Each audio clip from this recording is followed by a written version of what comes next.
waktu kita ingin menjelaskan fenomena ISIS saat ini. Sebelum pengumuman proklamasi ISIS, perlu diketahui atau perlu dijelaskan apa itu ISIS. ISIS itu singkatan dari, dalam bahasa Inggris, Islamic State of Iraq and Sham. Ya. Dalam bahasa Arabnya Daesh. Ya, Ad-Daulah Islamiyah fil Iraq was Sham. Ya. Bahkan awalnya ISIS itu adalah di Irak saja. Ya.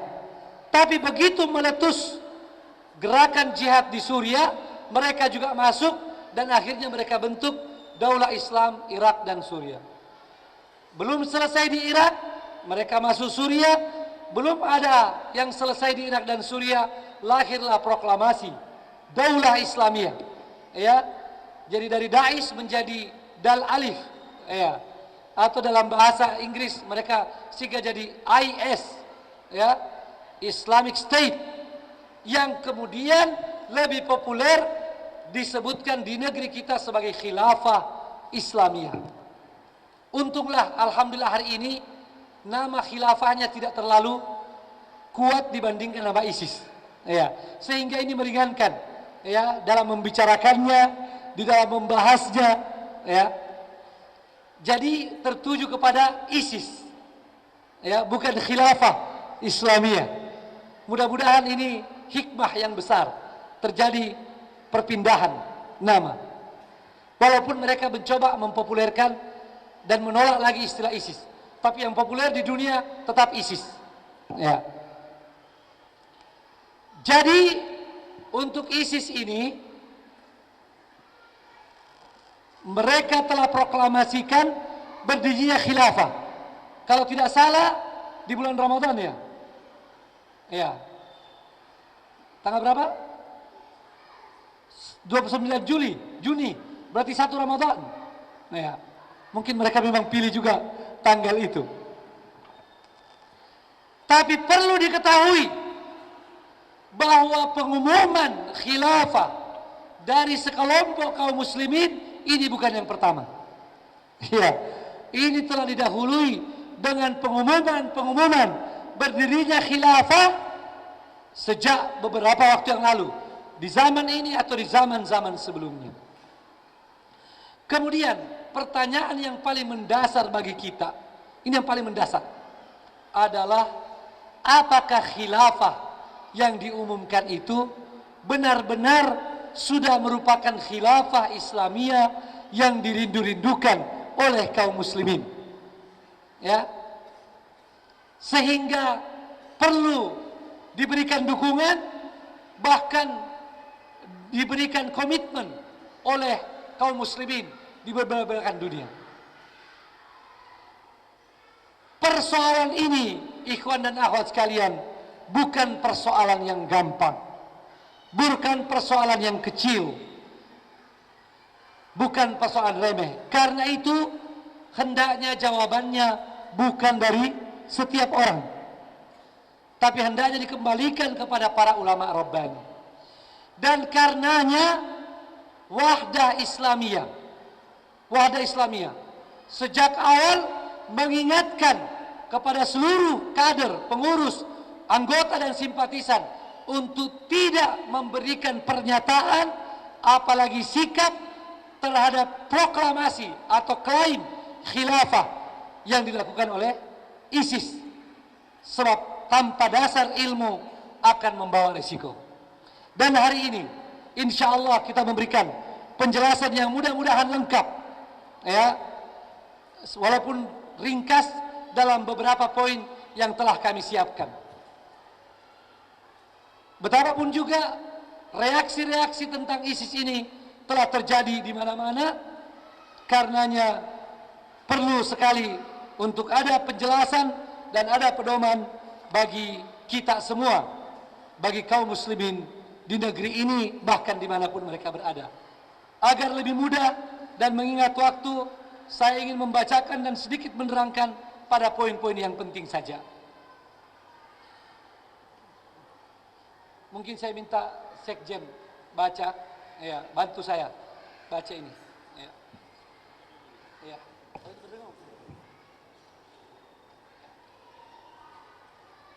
Mencermati fenomena ISIS dan klaim khilafahnya yang telah menghebohkan dunia internasional, termasuk Indonesia, terutama karena adanya dukungan dan baiat dari beberapa kelompok umat Islam di Indonesia yang telah menimbulkan pro kontra serta perselisihan yang dikhawatirkan dapat menjadi fitnah dan dampak buruk bagi persatuan umat dan bangsa, maka pimpinan dan segenap pengurus pusat Wahda Islamiyah memandang perlu untuk memberikan penjelasan kepada seluruh pengurus, kader, anggota dan simpatisan Wahda Islamiyah dimanapun mereka berada, bahkan kepada seluruh umat Islam Indonesia.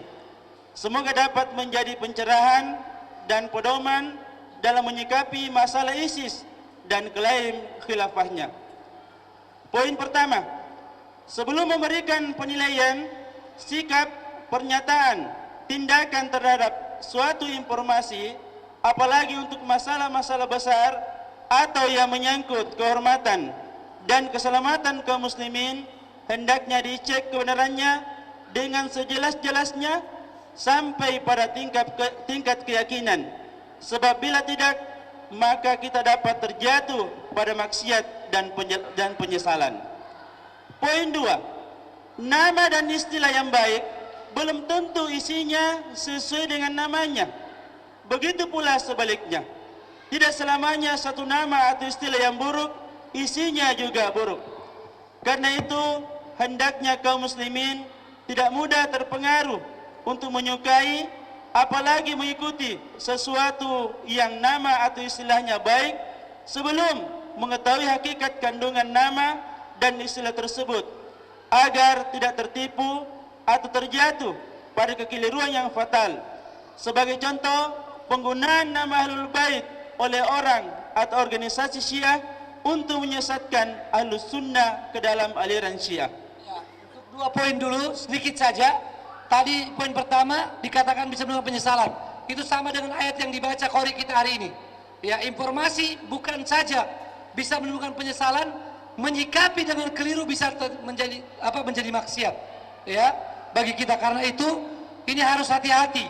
Jangan sembarang informasi kita komentari atau kita sebarkan. Kafa bil mar'i kadiban ayuhadditha bikulli ma sabi. Ya. Dan yang kedua, penting sekali, istilah khilafah jangan ada di antara kader, bahkan kaum muslimin terpengaruh. Istilah khilafah baik, tapi belum tentu apa yang orang yang menggunakan itu benar-benar sesuai dengan yang mereka gunakan istilahnya. Dan contoh tadi saya sengaja angkat karena memang sangat jelas orang Syiah menggunakan istilah-istilah yang baik pada hakikatnya untuk menyesatkan kaum muslimin.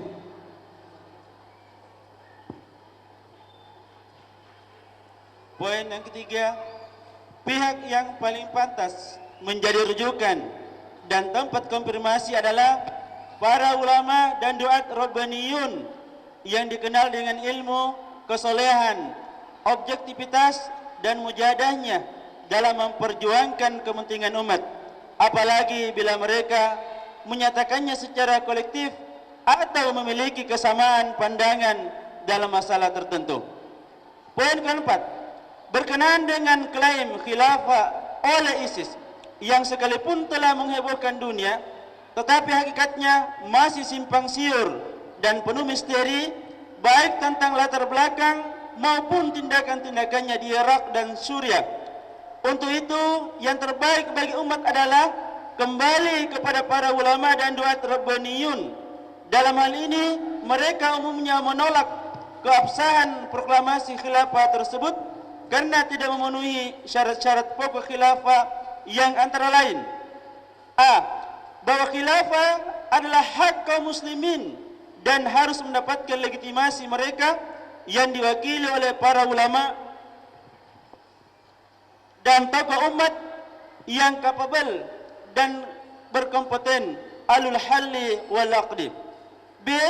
Khilafah harus mempunyai kekuasaan atau de facto pada wilayah-wilayahnya Untuk itu, maka kami menghimbau kepada seluruh kader Wahda Islamiyah dan kaum muslimin lainnya kiranya tidak ikut terlibat atau memberi dukungan pada gerakan ISIS dan klaim khilafahnya, sebab hal tersebut selain tidak sejalan dengan syariah dan manhaj para ulama Ahlussunnah yang rabbani, juga dapat memecah belah umat Islam yang justru saat ini sangat memerlukan persatuan dalam menghadapi berbagai konspirasi kufar dan pengikut aliran-aliran sesat. Ya, untuk hal ini penting sekali untuk disampaikan bahwa yang ada adalah klaim khilafah.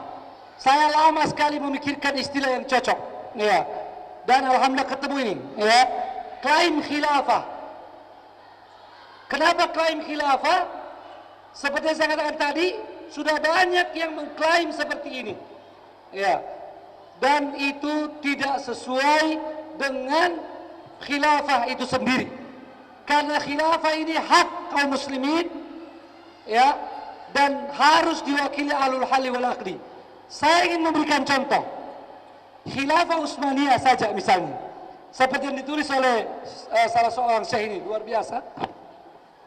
Mereka kurang lebih 300 tahun, ya, kurang lebih 300 tahun di dalam perjuangannya sejak terbentuk negara, baru kemudian memproklamasikan khilafah Utsmaniyah.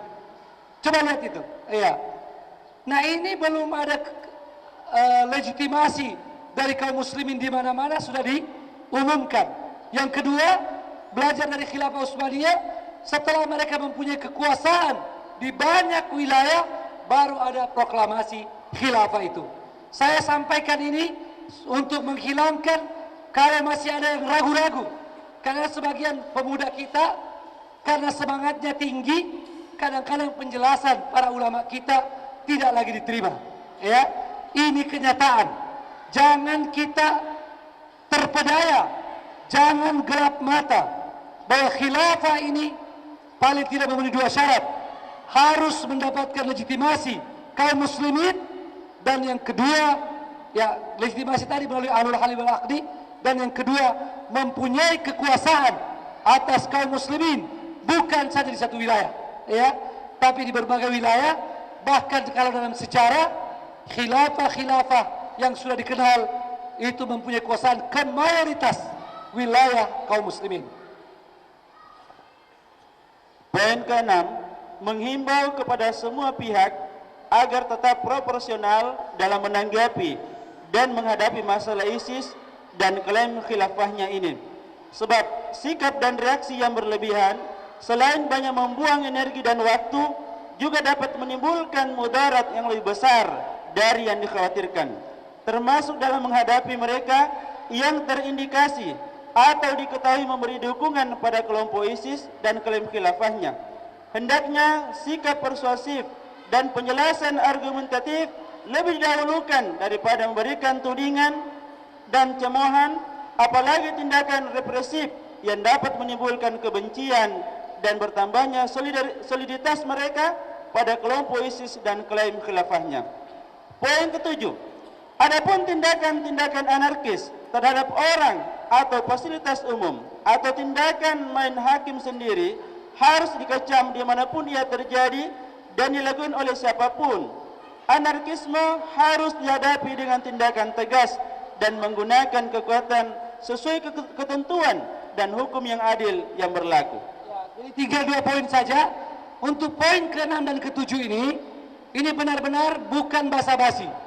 Ini dari hati kami yang mendalam, bahwa mereka yang terindikasi atau diketahui mendukung ISIS, dia adalah saudara-saudara kita yang tidak serta-merta dimusuhi.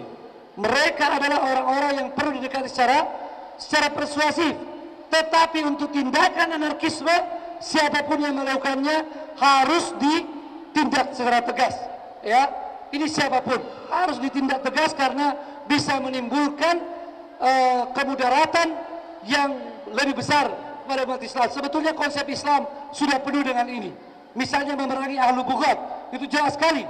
Begitu juga dengan qutta'ut tariq, ya, dan dan seterusnya. Kemudian untuk poin ke-7 ada tambahan, ya ada tambahan dari yang saya serap dari apa yang disampaikan oleh Dewan Syariah.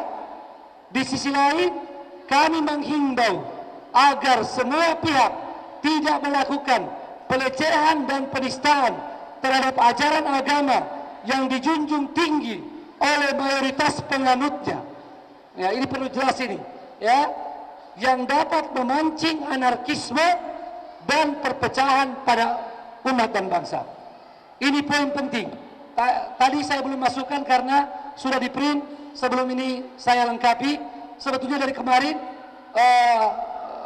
bahan ini itu dari berbagai rapat di Dewan DPP, rapat Dewan Syariah, dan apa yang telah saya siapkan sebelumnya.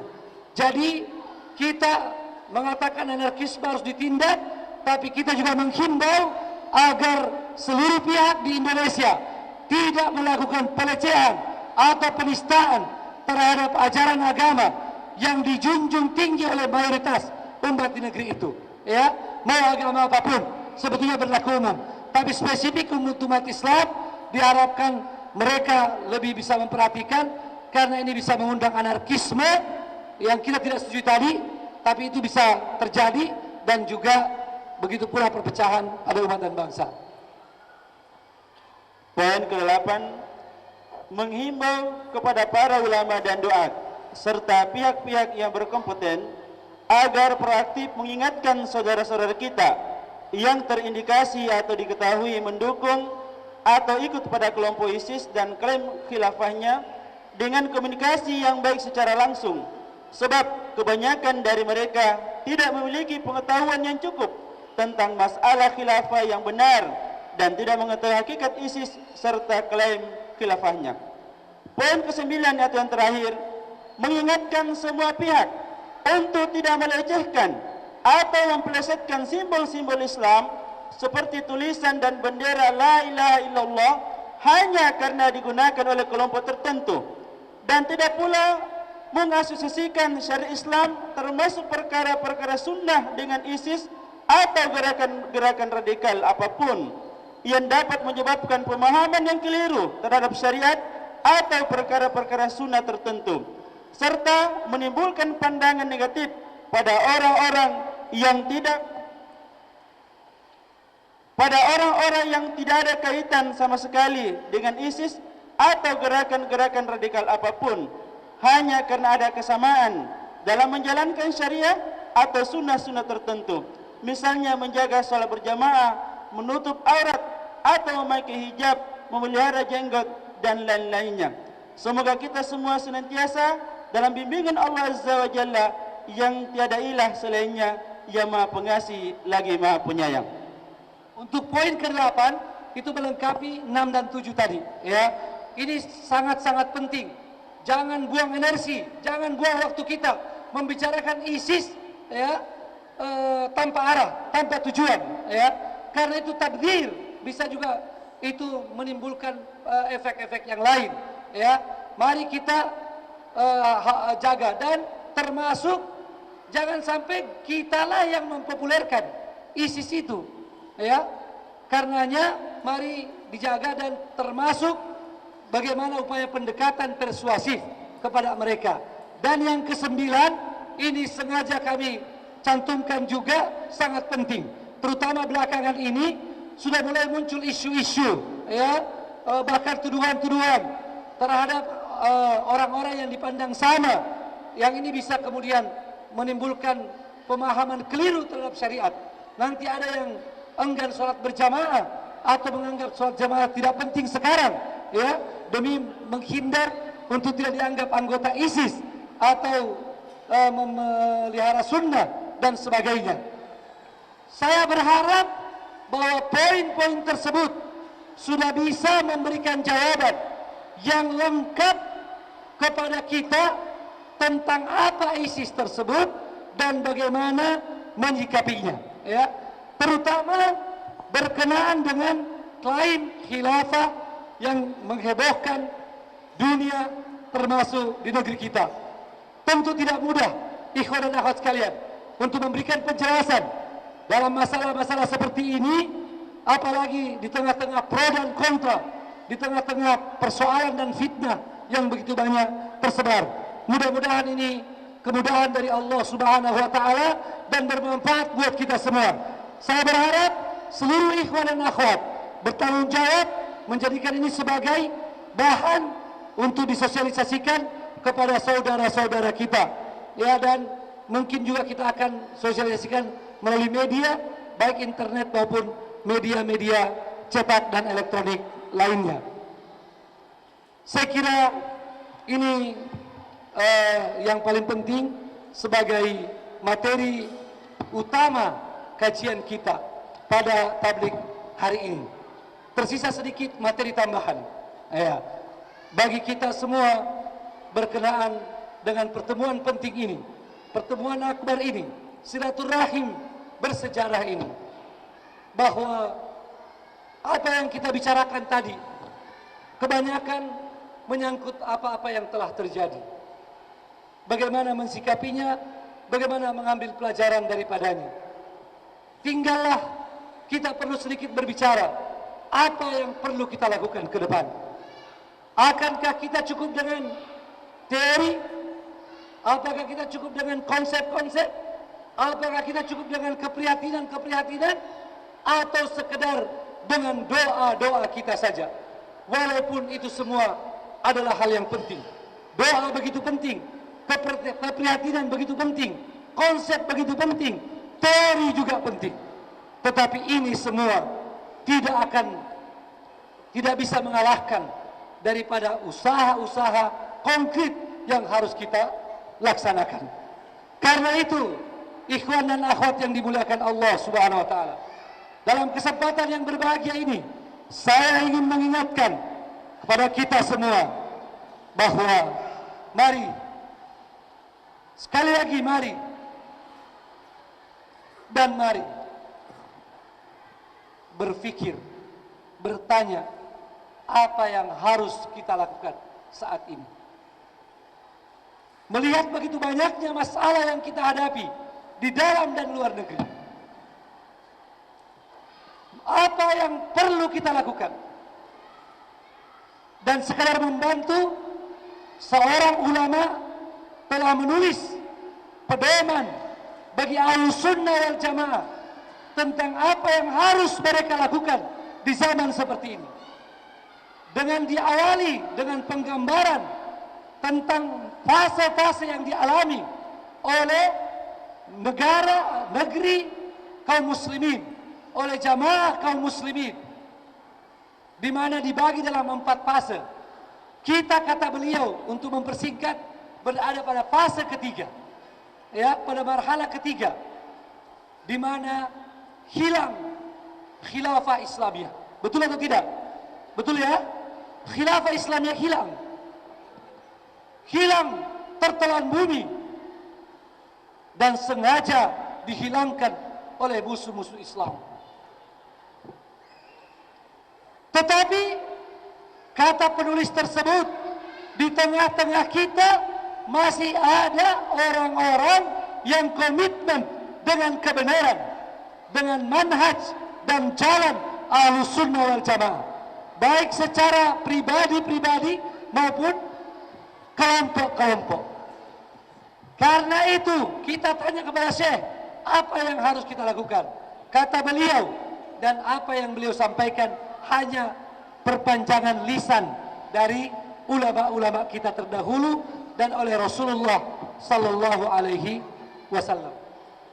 Dalam keadaan seperti ini, kewajiban kita adalah bergabung dengan setiap muslim yang masih komitmen dengan manhaj Ahlus Sunnah wal Jamaah. Apalagi kalau mereka dalam kelompok-kelompok, dalam organisasi-organisasi yang diharapkan dengan kita bergabung dapat memperkuat dan memperbesar as-sawadul a'zam. Sudah jelas apa yang harus dilakukan? Saya harus tanya lagi. Jangan saya capek bicara sendiri. Apakah yang baru saya sampaikan kedengaran dengan jelas bagi seluruh hadirin dan hadirat? Apakah dipahami dengan baik? Kalau begitu, saya ingin satu contoh. Tolong satu orang ke sini. Ya, satu orang, anta. Ya, yang sangat serius. Cepat-cepat ke sini, waktu tidak ada ini. Apa yang harus kita lakukan sekarang ini? Menurut seorang ulama yang namanya Al-Misri, ya, dalam kitabnya Ma'alimul Talaqul, apa yang saya lakukan saat ini dalam kondisi umat Islam pada fase ketiga? Ya. Melihat ke bawah saja, jangan ke sana. Ya. Silakan. Apa yang harus dilakukan?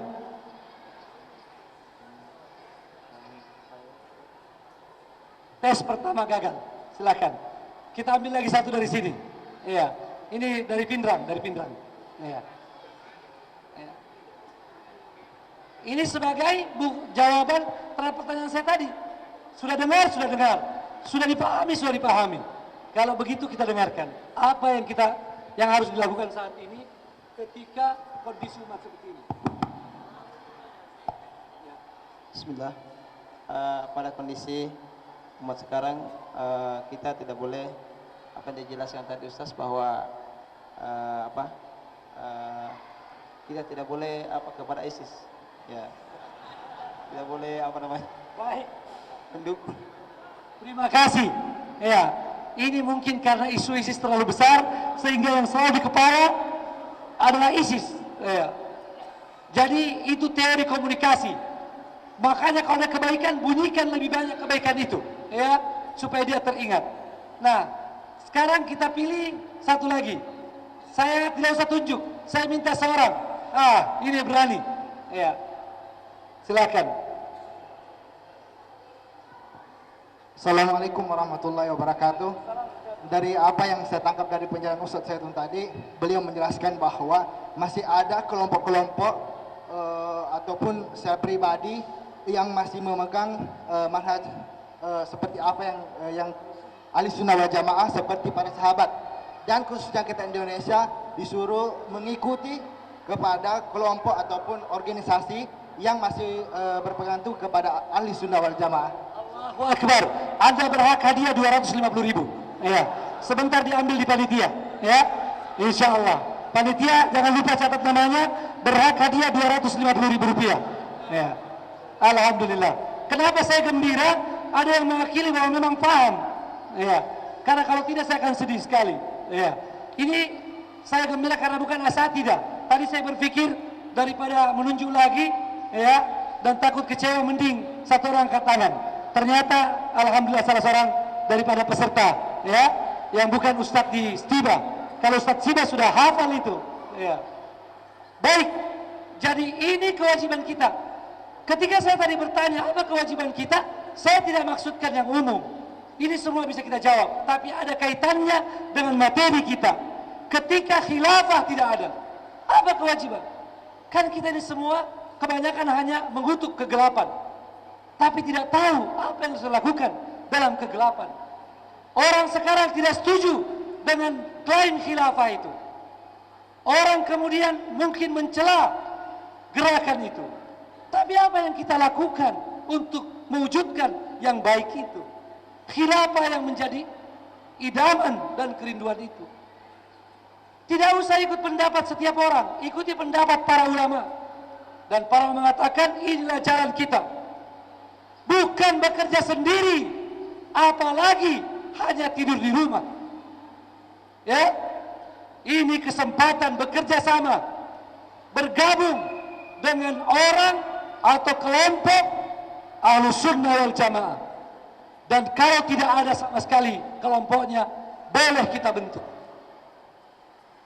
Kalau sudah ada dan memungkinkan potensi kita tersalurkan maksimal di sana, maka tidak sewajarnya kita bangun. Walaupun bukan tidak boleh. Kalau berbicara hukum boleh saja. Ya. Kalau ada di antara kader, andaikan ini, saya tidak apa-apa bicara lebih vulgar. Andaikan ada kader bilang kayaknya sudah terlalu banyak orang di Wahdah. Iya, mau bikin Wahdah 2. Iya. Iya, jadi ormas Wahdah 2. Dari sisi hukum fikih boleh. Iya. Ini jelas ini. Ya, boleh. Tapi bukan itu yang disarankan. Kalau tanya pada para ulama, mereka mengatakan kalau masih bisa kita bersatu bersama dan memperkuat barisan, ya, maka itu yang dipilih. Sekalipun kadang-kadang ada kekurangan, ya, ada kelemahan, ada hal-hal yang tidak tercapai dari aspirasi kita. Saya sampaikan ini karena kadang-kadang ada di antara kader yang telah kehilangan loyalitas di dalam perjuangan ini. Jadi itu kewajiban kita. Mudah-mudahan dapat dipahami. Sayang sekali waktu, saya tidak mau lebih panjang lagi. Mari saya ingatkan sebagai penutup kewajiban-kewajiban kita. Setelah tabligh akbar ini, mari kembali dengan tugas pokok kita, tugas utama kita, dakwah dan tarbiyah, dakwah dan pembinaan. Dan karena itu, segera semua ikhwan dan akhwat aktifkan kelompok-kelompok tarbiyahnya, baik sebagai mutarabbi apalagi sebagai murabbi atau kedua-duanya harus segera aktif, ya. Dan saya ingin mengingatkan, jangan tarbiyah ini sekedar formalitas, ya, dan rutinitas. Mari ingat kembali ahdafut tarbiyah, tujuan tarbiyah, sasaran tarbiyah untuk membentuk pribadi-pribadi muslim, membentuk keluarga-keluarga muslimah, dan membentuk komunitas-komunitas atau taifah atau tandim yang baik, yang benar, yang kuat. Ke sana kita mengarah sampai kepada cita-cita tegaknya syariat Allah SWT dengan yang terideal insya Allah. Mari segera, dan untuk itu mari kembali program SKS diperhatikan. Setiap kader harus mempunyai semangat mencari kader-kader lainnya. Jangan kita melempem, jangan kita lemah, jangan kita kekurangan tenaga, kekurangan semangat, padahal kita sudah melewati 1 bulan yang luar biasa, bulan penuh berkah, bulan perjuangan yang seharusnya memberikan kepada kita kekuatan yang lebih di waktu ini untuk bekerja dan berjuang. Ini yang ingin saya sampaikan, dan tentu saja masih kurang, tetapi ya waktu yang membatasi, dan saya mohon maaf karena tadi ternyata mukaddimahnya terlalu panjang. Saya terlalu bersemangat dengan suasana tabligh akbar kita, dan sangat bersyukur dan bergembira dengan fasilitas yang telah kita dapatkan ini.